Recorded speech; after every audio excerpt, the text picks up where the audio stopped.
नमस्कार, स्वागत है आप सभी का। आप देख रहे हैं मुद्दा आपका। मैं हूं प्रीति सिंह। आज यानी 29 अक्टूबर को देश धनतेरस के साथ साथ आयुर्वेद दिवस मना रहा है। इस साल 150 देश आयुर्वेद दिवस मना रहे हैं। 9वें आयुर्वेद दिवस पर प्रधानमंत्री नरेंद्र मोदी ने सभी को शुभकामनाएं दी हैं। उन्होंने कहा कि भगवान धन्वंतरी की जन्म जयंती का ये पावन अवसर हमारी महान संस्कृति में आयुर्वेद की उपयोगिता और उसके योगदान से जुड़ा है, जिसके महत्व को आज पूरी दुनिया मान रही है, समझ रही है। उन्होंने कहा कि मुझे विश्वास है कि चिकित्सा की ये प्राचीन पद्धति पूरी मानवता के आरोग्यपूर्ण जीवन के लिए निरंतर काम आती रहेगी। इस अवसर पर प्रधानमंत्री ने all India institute of Ayurveda में लगभग 12,850 करोड़ रुपए की स्वास्थ्य क्षेत्र से जुड़ी कई परियोजनाओं का शुभारंभ किया। 12,850 करोड़ रुपए की ये परियोजनाएं हैं जिनका शुभारंभ, उद्घाटन और शिलान्यास किया गया है। इसके अलावा आयुष्मान भारत प्रधानमंत्री जन आरोग्य योजना के तहत 70 वर्ष और उससे अधिक आयु के सभी वरिष्ठ नागरिकों के लिए भी स्वास्थ्य कवरेज का विस्तार किया गया है। इससे अब सभी वरिष्ठ नागरिकों को स्वास्थ्य कवरेज प्रदान करने में मदद मिलेगी। प्रधानमंत्री नरेंद्र मोदी देश के पहले all India institute of Ayurveda के दूसरे चरण का भी उन्होंने उद्घाटन किया। इसमें पंचकर्म अस्पताल, औषधि निर्माण के लिए आयुर्वेदिक फार्मेसी, खेल चिकित्सा इकाई, पुस्तकालय, आईटी और स्टार्टअप इंक्यूबेशन केंद्र और 500 सीटों वाला सभागार शामिल है। साथ ही देश में 4 आयुष उत्कृष्टता केंद्रों का भी शुभारंभ हुआ है। कई स्वास्थ्य से जुड़ी पहल हैं जो आज की गई हैं। प्रधानमंत्री ने कहा है कि स्वास्थ्य क्षेत्र के इंफ्रास्ट्रक्चर को लगातार और मजबूत किया जा रहा है। 2016 में सरकार ने भगवान धन्वंतरी की जयंती को राष्ट्रीय आयुर्वेद दिवस के रूप में मनाए जाने की घोषणा की थी। तब से हर साल आयुर्वेद के देवता भगवान धन्वंतरी की जयंती और धनतेरस वाले दिन राष्ट्रीय आयुर्वेद दिवस मनाया जाता है। इस बार की थीम वैश्विक स्वास्थ्य के लिए आयुर्वेद नवाचार यानी Ayurveda innovation for global health है। आयुर्वेद, जिसका इतिहास लगभग 5000 साल पुराना है, क्यों और कैसे आज के समय में और ज्यादा प्रासंगिक और जरूरी है? कैसे इस क्षेत्र में भारत दुनिया को दिशा दिखा रहा है? क्यों दुनिया के तमाम देश आज इसे फॉलो कर रहे हैं और आज किस तरह के इनोवेशन की जरूरत हमें इस क्षेत्र में आगे है? करेंगे इन सभी जरूरी पहलुओं पर चर्चा। और आज हमारे साथ इस पर चर्चा के लिए जुड़ रहे हैं 2 खास मेहमान। हमारे साथ स्टूडियो में है doctor Parmeshwar Arora, MD Ayurveda, chief physician, Arth Ayurdham. आपका बहुत बहुत स्वागत है डॉक्टर परमेश्वर अरोड़ा। साथ ही हमारे साथ जुड़ रहे हैं प्रोफेसर अनूप ठाकर, जो डायरेक्टर हैं institute of teaching and research इन आयुर्वेदा, जामनगर, गुजरात। आपका भी बहुत बहुत स्वागत है प्रोफेसर ठाकर। शुरुआत आपसे प्रोफेसर ठाकर। इस समय हम देखें तो मोटे तौर पर आयुर्वेद को दुनिया भर के 24 देशों में मान्यता प्राप्त है।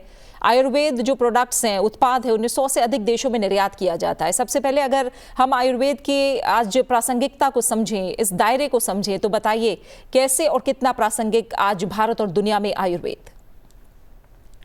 आयुर्वेद वैसे तो हमारी 5000 साल पुरानी परंपरा है, पर पिछले 10 सालों में आदरणीय प्रधानमंत्री जी ने जो आयुष मंत्रालय अलग किया, उसके बाद आज ही आदरणीय प्रधानमंत्री जी ने उनके वक्तृत्व में उल्लेख किया कि 8 गुना ज्यादा वृद्धि हुई है आयुर्वेद के उत्पादों के बिक्री में और आयुर्वेद सेक्टर के ग्रोथ में। तो ये बताता है कि आयुर्वेद कितना डे बाय डे पॉपुलर होता जा रहा है। कंटेम्प्ररी सिस्टम ऑफ मेडिसिन में जो लिमिटेशंस हैं, जहां वो पहुंच नहीं पाते, जैसे पिछले 20 सालों से नई एंटीबायोटिक्स नहीं आए, कुछ कॉम्बिनेशन बन के और वो सब करके स्वास्थ्य का किया जा रहा है मेंटेनेंस। पर आयुर्वेद को अगर साथ जोड़ के इंटीग्रेशन किया जाए तो बहुत नए आयाम खुल सकते हैं और बहुत सारे विधाओं को लाया जा सकता है, जिससे स्वास्थ्य संवर्धन में बहुत लाभ होगा। और इसी वजह से इस 9वें आयुर्वेद दिन का जो थीम है वो ये रखा गया कि नवाचार से वैश्विक स्वास्थ्य का संवर्धन।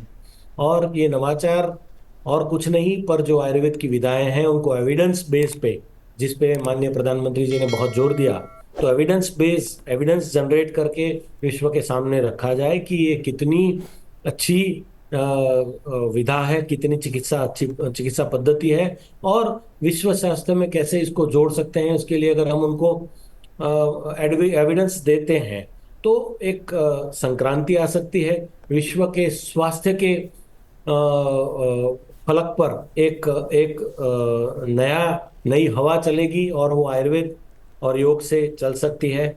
खास करके उसमें अगर नवाचार के ऊपर प्राधान्य दिया जाए। एक मात्र उदाहरण देना चाहूंगा कि 2014 में सिर्फ ये अनशन, हम जो उपवास करते हैं, उसके ऊपर जो संशोधन हुआ और उसको नोबेल मिला, तो उससे हमारी बहुत सारी मान्यताएं, जो हम पहले उपवास करते थे तो लोग उसको बहुत कुछ एक्सेप्ट नहीं करते थे, पर अब फास्टिंग, इंटरमिटेंट फास्टिंग, ये सब ट्रेंड बन गया है। तो एविडेंस अगर हम जनरेट करते हैं, तो आयुर्वेद में इतनी क्षमता है कि विश्व के स्वास्थ्य में एक क्रांति ला सकता है। हमारी जो ये परंपरागत चिकित्सा पद्धति है, जी उसको, उसका विश्व को लाभ मिले, ये उद्देश्य है इस आयुर्वेद डे का। बिल्कुल प्रोफेसर ठाकर।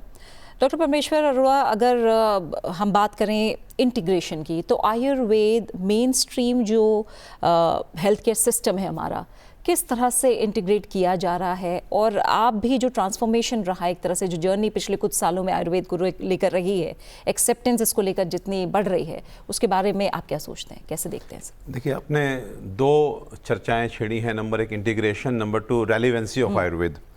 तो इंटीग्रेशन की जहाँ तक बात है, personally being an Ayurvedic doctor, मुझे ऐसा लगता है कि आयुर्वेद अपने आप में एक बहुत बड़ा विज्ञान है।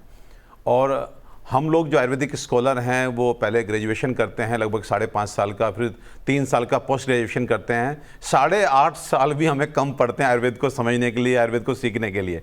तो मुझे लगता है कि इंटीग्रेशन वाला जो जाल है उससे थोड़ा सा बाहर निकल करके बहुत स्पेशलाइज्ड तरीके से जो है आयुर्वेदिक स्कॉलर्स को आयुर्वेद में पारंगत किया जाए।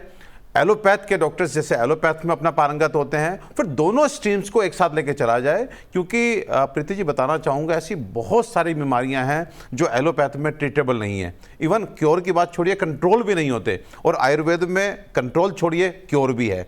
तो मुझे ऐसा लगता है कि हम Indians, we are blessed with allopathic science, Ayurvedic science, homeopathic science. तो हर साइंस को उसके संपूर्ण रूप में एग्जिस्ट करने दीजिए, तो मुझे लगता है कि जनता को अधिक फायदा होगा। जहाँ तक रेलिवेंसी की बात है, तो मैं सदैव कहता हूँ कि जब हम बात करते हैं हेल्थ की, और आज तो धनतेरस है, भगवान धन्वंतरी का दिन है, तो स्वास्थ्य की हम लोग बात करने के लिए बैठे हैं। तो स्वास्थ्य के दो पहलू होते हैं, एक है प्रिवेंशन यानी मेंटेनेंस ऑफ द हेल्थ, दूसरा है क्योर, ट्रीटमेंट। तो बड़े गौरव के साथ कहना चाहता हूं कि Ayurveda is the only science in this world जो प्रिवेंशन को बताती है कि आपका खान पान कैसा हो, आपकी जीवन शैली कैसी हो, आप किस तरह से, अगर छोटी मोटी सीजनल बीमारियां लग जाती हैं तो कैसे अपने किचन में जाकर के उसको बिना किसी मेडिसिन के आप ठीक कर लें अपने मसालों के द्वारा। तो जो प्रिवेंटिव एस्पेक्ट है, विच इज़ मोर इम्पोर्टेंट, वो आयुर्वेद ऑफर करता है, जो हमें एलोपैथ से नहीं मिलता। सेकंड, फिर ट्रीटमेंट की जब बात आती है तो हम सब जानते हैं कि आज कोई भी बीमारी हो, चाहे आप शुगर की बात करें, आप जब एलोपैथिक डॉक्टर के पास जाते हैं वो आपको दवाई देते हैं, कंट्रोल करते हैं। जब आप पूछते हैं कि कितने दिन मेडिसिन खानी है, तो आपको जवाब मिलता है फॉर लाइफ। ब्लड प्रेशर की मेडिसिन एक बार शुरू हो जाती है तो आपको कहा जाता है फॉर लाइफ। थायराइड की मेडिसिन एक बार शुरू हो जाती है तो फिर कहा जाता है फॉर लाइफ। तो मुझे ऐसा लगता है कि कंट्रोल से अलग हटके अगर क्योर की पॉसिबिलिटी ढूंढनी है, तो एकमात्र विज्ञान जो हमें हेल्प कर सकता है वो है आयुर्वेद। तो आयुर्वेद जो है उसमें क्योर, कंट्रोल के साथ क्योर भी है। तीसरी बात, हम सब जानते हैं कि एक बीमारी जब आपको होती है तो बीमारी के भी साइड इफेक्ट होते हैं और साथ में मेडिसिन के भी साइड इफेक्ट होते हैं। एक बीमारी के बाद दूसरी बीमारी बड़ा कॉमन हो गई है, तो जिसको हम सब जानते हैं कि मेडिसिन के साइड इफेक्ट बहुत होते हैं। फॉर्चुनेटली आयुर्वेदिक मेडिसिन, प्रीति जी, जब हम देते हैं एक बीमारी के लिए, तो वहाँ पर उस बीमारी को तो ठीक करती है, बट सारी हर्ब्स अपने आप में इतनी मल्टीपल टाइप के इफेक्ट रखती है कि जो अननोन बीमारी आपकी बॉडी में पनप रही है उसको भी वो काउंटर कर देती है। आपको एक पर्टिकुलर मसाला 10 सिस्टम्स पे काम करता है। तो मैं कहना चाहूँगा कि आयुर्वेदिक मेडिसिन के साइड इफेक्ट नहीं होते, बल्कि साइड बेनिफिट्स होते हैं जो हमें फ्री में कॉम्प्लीमेंट्री साथ में मिलते हैं। और डेफिनेटली अगर आयुर्वेद को उसके सही रूप में प्रसारित किया जाएगा तो कॉस्ट वाइज भी बड़ी इफेक्टिव है, क्योंकि 90% ऑफ द डिजीजेज जो रोज़मर्रा की ज़िंदगी में हमें होती हैं, मुझे ऐसा लगता है कि उन सब का ट्रीटमेंट अगर प्रॉपर एक तरह से गाइडेंस दी जाए लोगों को, तो उनकी अपनी खुद की किचन में होता है। तो कहीं ना कहीं बहुत सारे ऐसे एस्पेक्ट्स हैं जो आयुर्वेद को बहुत रेलिवेंट बनाते हैं, कम से कम आज के समय में। और मुझे लगता है कि Ayurveda should be the main line of treatment. Unfortunately अगर उससे काम नहीं बन रहा तो फिर आप एलोपैथ पे जाइए, लेकिन हो उल्टा रहा है। बिल्कुल।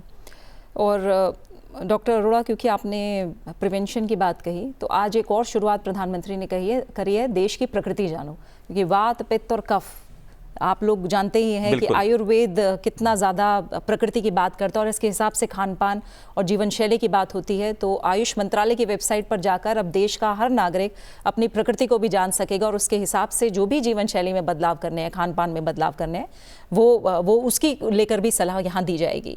प्रोफेसर ठाकर, अब हम बात करें अगर रिसर्च और डेवलपमेंट को लेकर, जो कि सिर्फ आयुर्वेद नहीं, आज हर सेक्टर की बड़ी ज़रूरत है।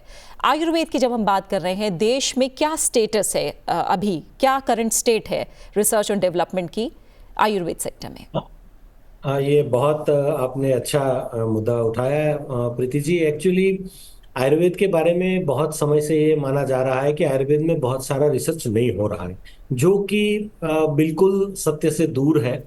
आयुर्वेद में आज की डेट में बहुत सारा संशोधन हो रहा है, हर क्षेत्र में हो रहा है, पंचकर्म से लेके उसके सिद्धांत से लेके उसके औषधों तक, और उसके औषधों का प्रेजेंटेशन, जैसे कि पहले काढ़े पीते थे या कुछ औषध चाटने पड़ते थे, आज उसमें भी इन्वेंशन होके, रिसर्च होके नए नए फॉर्म आ गए हैं, एब्स्ट्रैक्ट फॉर्म आ गए हैं, मेडिसिन बहुत प्रेजेंटेबल फॉर्म में आ गई है। उसके जो प्रोसीजर्स है उसमें भी बहुत सारे संशोधन हुए हैं। और आयुर्वेद के जो सिद्धांत हैं, जो वैज्ञानिक इतने हैं कि मैं समझता हूँ कि आज का जो साइंस है वो शायद इतना डेवलप नहीं है कि आयुर्वेद के सारे सिद्धांत शायद समझा पाए। क्योंकि एक मात्र मैं एक अश्वगंधा का एग्जांपल दूं तो अश्वगंधा में 40 से ज्यादा एक्टिव इंग्रेडिएंट्स है, एक्टिव प्रिंसिपल्स हैं। अब वो 40 से ज्यादा एक्टिव प्रिंसिपल्स वो एक साथ सिनर्जिस्टिकली जो काम करते हैं, उसको समझने के लिए एक सिंगल मॉलिक्यूल या दो चार मॉलिक्यूल को लेके समझने वाला जो हमारे पास मॉडल है, उसमें ये 40 मॉलिक्यूल्स एक साथ कैसे काम करते हैं वो समझाना मुश्किल है। पर अभी आयुर्वेद में वो संशोधन बहुत जोरों से हो रहा है कि हमारे जो जितने भी औषध हैं, जो भी ड्रग्स हैं, उसका फार्माकोकाइनेटिक और डायनेमिक, मतलब वो शरीर में जाके क्या करते हैं, क्या उनका असर है, उस पर संशोधन हो रहा है। देश में आयुष मंत्रालय द्वारा अलग अलग संस्थानों को मजबूत किया जा रहा है, खास करके रिसर्च फैसिलिटी के मामले में। जैसे जामनगर में ITR है, या दिल्ली में AIIA, या जयपुर में NIA, या अलग संस्था, अलग अलग बहुत सारे ऐसे संस्थान हैं जिनको रिसर्च के लिए मजबूत बनाया जा रहा है। उसके उपरांत IITs, CSIR, DST सबके साथ हाथ मिला के आयुर्वेद के जो सिद्धांत हैं उनको साइंटिफिक वे में लोगों के सामने लाने के लिए बहुत बड़े पैमाने पे संशोधन हो रहे हैं। बहुत अच्छे रिनाउंड वर्ल्ड फेम जर्नल्स में पब्लिकेशंस हो रहे हैं। कोविड के दौरान भी ये हमारा आयुर्वेद कितना इफेक्ट है उसके बहुत सारे पेपर पब्लिश हुए।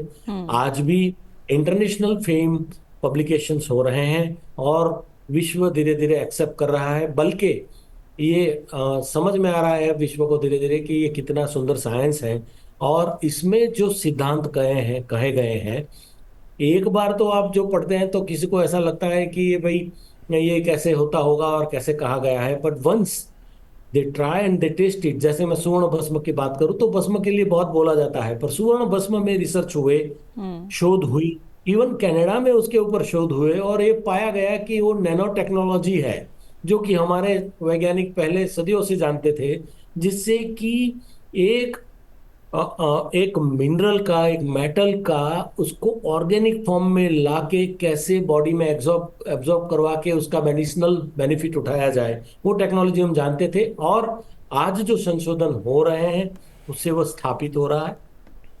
बहुत सारी ऐसी विधाएं हैं, जैसे उन्होंने प्रिवेंशन की बात करी, तो प्रिवेंशन के बारे में भी रसायन और वो सब के ऊपर संशोधन हो रहे हैं। हमारा पंचकर्म एक यूनिक थेरापी है।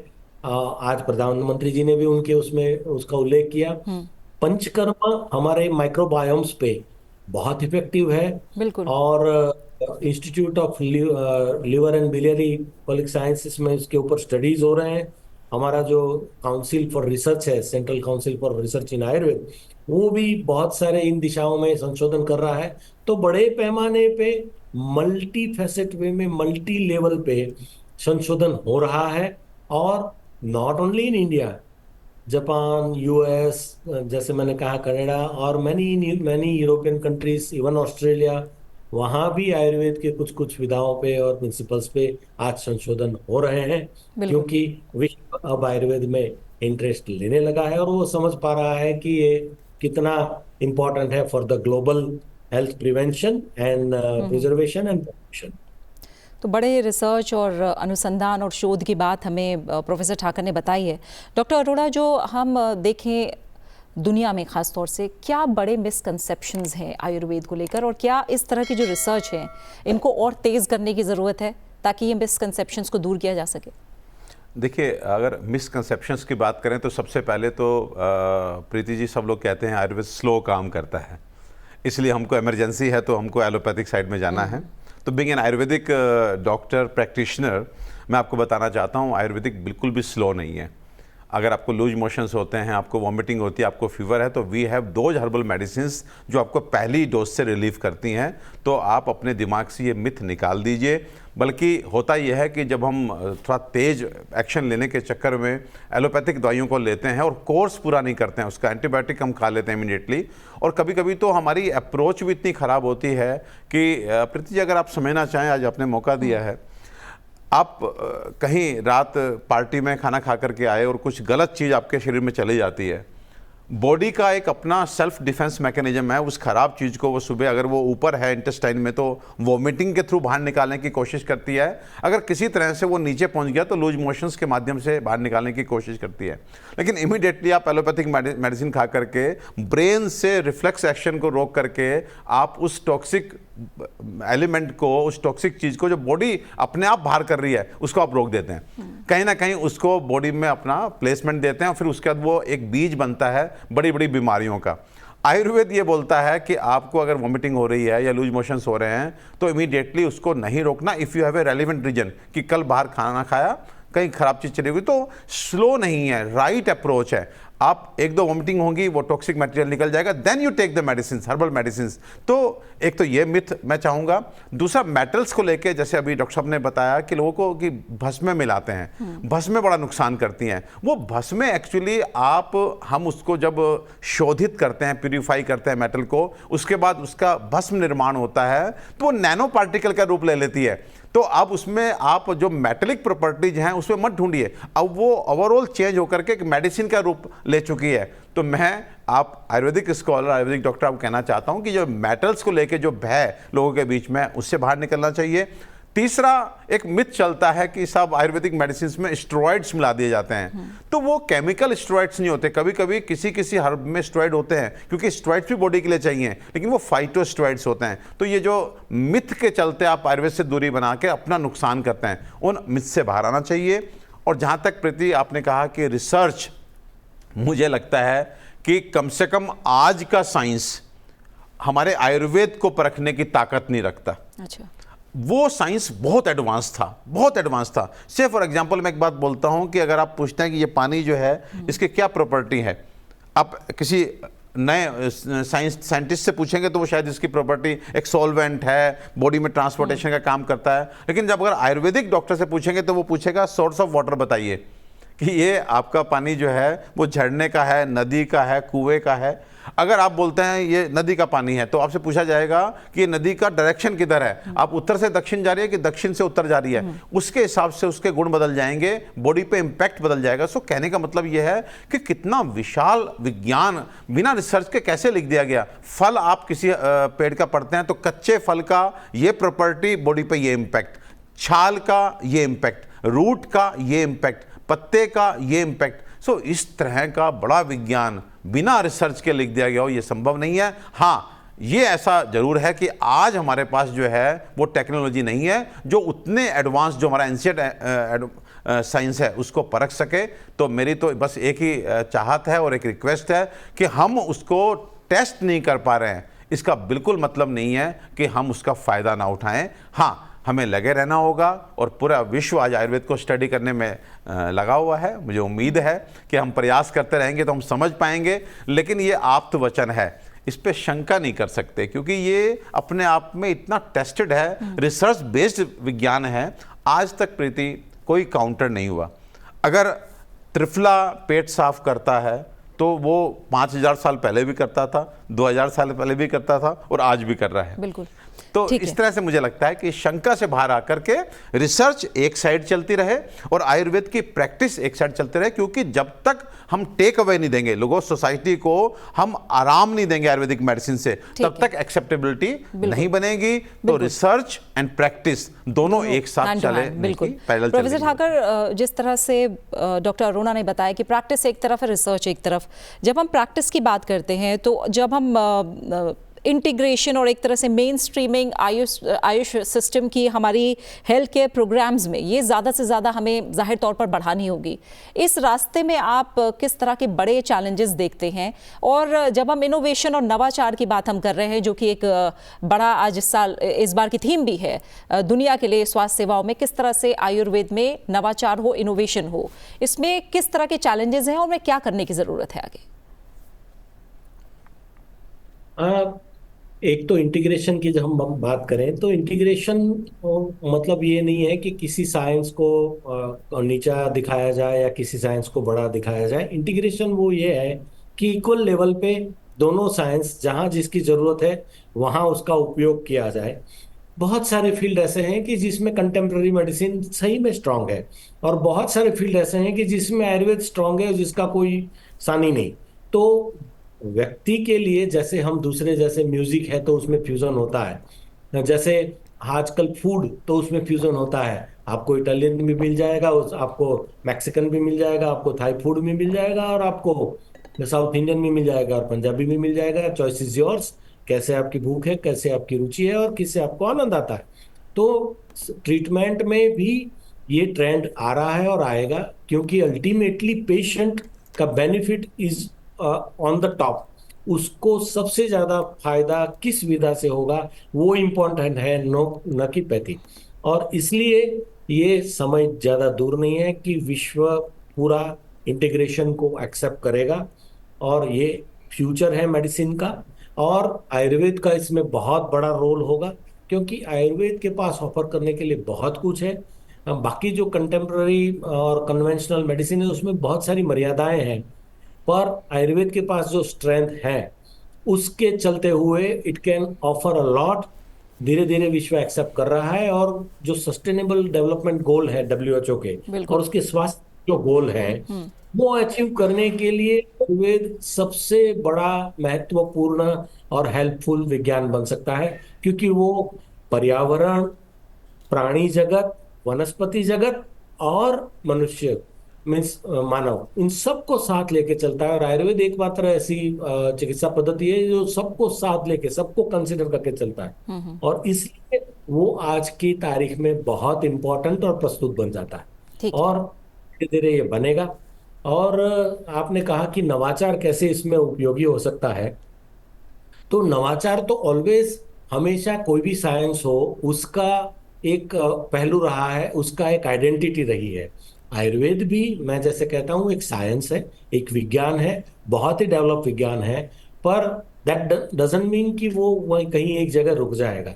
वो भी बढ़ता रहेगा और उसमें भी नवाचार आने चाहिए समय के अनुसार। जैसे आज हम पिज्जा खाते हैं, आज हम पेप्सी पीते जी। हैं या आज और कुछ लेते हैं, तो हमें नहीं पता है कि उसके बाद पित्त कप पे क्या असर है। वो होने चाहिए, हालांकि उसके इंग्रेडिएंट देख के बुद्धिमान वैद्य बता देगा जरूर, पर फिर भी सबको समझ में आए, सबके हिसाब से चले, उस प्रकृति पे इसका क्या इफेक्ट होगा, या नई नई चीजें आती हैं, नए नए आचार प्रैक्टिसेस आती हैं, तो उनका हम पे क्या असर होगा, आयुर्वेद के दोषों के ऊपर क्या असर होगा, कौन से औषध देने से या कौन सा जी। पथ्य पान करने से इसमें फायदा होगा। तो इसमें संशोधन की जरूरत है, नवाचार की जरूरत है। और इसलिए नवाचार तो हमेशा वो जैसे कहते हैं ना कि पानी बहता रहे तो शुद्ध रहता है और वो ग्रो करता है। तो इस हिसाब से साइंस के ग्रोथ के लिए भी रिसर्च एंड नवाचार बहुत जरूरी है। कंटेम्पररी जो सोसाइटी है, उसके ट्रेंड्स हैं, वो सबको समझ के उसके अनुसार ढलना विज्ञान के लिए बहुत जरूरी है। और उस हिसाब से आयुर्वेद भी उस दिशा में जा रहा है बिल्कुल। और बहुत सारे नवाचार आ रहे हैं और इससे आयुर्वेद को भी बहुत लाभ होगा और विश्व को भी उससे फायदा होगा। बिल्कुल, शुक्रिया प्रोफेसर अनूप ठाकर। अपनी राय हमारे साथ जाहिर करने के लिए। डॉक्टर अरोड़ा, आखिर में मैं आपसे भी इनोवेशन को लेकर ही जानना चाहूँगी, आपको क्या लग रहा है कौन से आयुर्वेद सेक्टर के अंदर कौन से ऐसे सब सेक्टर्स हैं जहाँ पर आपको लगता है इनोवेशन की ज़्यादा ज़रूरत है? क्योंकि तमाम युवा हैं जिन्हें हमें और ज़्यादा इस तरफ आकर्षित भी करना है, स्टार्टअप्स भी हम बड़े देख रहे हैं आयुर्वेद के सेक्टर में, लेकिन क्या ज़रूरत है इस समय, बड़ी ज़रूरत है ताकि ज़्यादा से ज़्यादा भारत में और दुनिया भर में लोगों की रीच भी बढ़े, आयुर्वेदिक प्रोडक्ट्स है वो इसको लेकर समझ भी बढ़े? देखिए प्रीति, फिर से रिपीट करना चाहूँगा कि रिसर्च और प्रैक्टिस ये दो बिल्कुल डिफरेंट सेपरेट चैनल्स हैं, दोनों पे हमें चलना होगा। लेकिन अगर एक आयुर्वेदिक प्रैक्टिशनर से आप बात करें तो मुझे लगता है प्रैक्टिस इज मोर इम्पोर्टेंट। जो हमारे इंस्टीट्यूशंस हैं जहाँ पे हम आयुर्वेदिक डॉक्टर तैयार कर रहे हैं उन्हें हमें बहुत अच्छा करना होगा। अगर हम अच्छे Ayurvedic doctors, perfect Ayurvedic doctors निकालते हैं, कॉम्पिटेंट आयुर्वेदिक डॉक्टर्स निकालते हैं, वो सोसाइटी में जाकर, क्योंकि आज भी सारी हर्ब्स आज हमारे पास अवेलेबल हैं, सारे मेडिसिन हमारे पास अवेलेबल हैं, उन मेडिसिन को सही से बना करके जब आप सोसाइटी को अच्छा करते हैं तो मैं ये मान के चलता हूं कि आज हर व्यक्ति का एक ही टारगेट है, अपनी बीमारी से मुक्ति। और जब बीमारी से मुक्ति आप एक व्यक्ति को देते हैं तो उसके बाद वो व्यक्ति अपने कितने रिलेटिव्स को बताएगा वो आप गणना नहीं कर पाएंगे, जिसे बोलते हैं एक genuine propagation of the stream. तो मुझे ऐसा लगता है अगर एक्सेप्टेंस चाहिए तो आपको क्योर देना होगा, कंट्रोल देना होगा, रिस्पॉन्स देना होगा। खाली रिसर्च से काम नहीं चलेगा, क्योंकि हमें कम से कम आयुर्वेद को विदेशियों को समझाने से पहले अपने देश में स्थापित करना है। और अपने देश में स्थापित करने के लिए प्रैक्टिस इज द ओनली मुझे लगता है सोल्यूशन। एंड प्रैक्टिस तब अच्छी होगी जब हमारे इंस्टीट्यूशंस जो हैं वो कॉम्पिटेंट आयुर्वेदिक प्रैक्टिशनर्स को निकाल पाएंगे। मुझे लगता है कि आज ऐसा नहीं हो पा रहा है। तो सबसे अधिक अगर काम करना है प्रीति जी, तो काम करना है हमारे इंस्टीट्यूशंस पे, जहां पे कॉम्पिटेंट आयुर्वेदिक डॉक्टर्स निकल सकें और निकल करके ये जो अवेलेबल आयुर्वेदिक मेडिसिन है उनका सही प्रयोग करके लोगों को डायबिटीज से, ब्लड प्रेशर से, हार्ट डिजीज से, माइग्रेन से, सो कॉल्ड, जिसमें allopathic science life long medicine देने की बात करता है और हम क्योर भी दे सकते हैं, तो उन्हें सबसे ज्यादा मजबूत बनाने की जरूरत है। बिल्कुल, बहुत बहुत शुक्रिया आपका डॉक्टर परमेश्वर अरोड़ा। प्रोफेसर अनूप ठाकर भी हमारे साथ जुड़े, आपका भी बहुत बहुत शुक्रिया हमारे साथ इस चर्चा में शामिल होने के लिए, मुद्दा आपका का हिस्सा बनने के लिए। तो संयमित और अनुशासित जीवन शैली का पर्याय और आधार आयुर्वेद। आज के समय में जब स्वास्थ्य से जुड़ी चुनौतियां दुनिया भर में बड़ी हैं, साथ ही कई तरह के साइड इफेक्ट के रूप में कई चैलेंजेस भी हमारे सामने हैं, दुनिया में आयुर्वेद की स्वीकार्यता बढ़ रही है लगातार, और इसीलिए इसे आज के दौर के साथ और नए आयाम देने के लिए और हर व्यक्ति तक इसकी पहुंच सुनिश्चित करने के लिए नवाचार और स्टार्टअप के विकास को लगातार बढ़ावा भी दिया जा रहा है, जिसके बेहतर परिणाम सभी के सामने होंगे। इसी के साथ मुद्दा आपका मैं फिलहाल इतना ही। अपना अच्छे से ख्याल रखिए और मुझे दीजिए इजाजत। नमस्कार।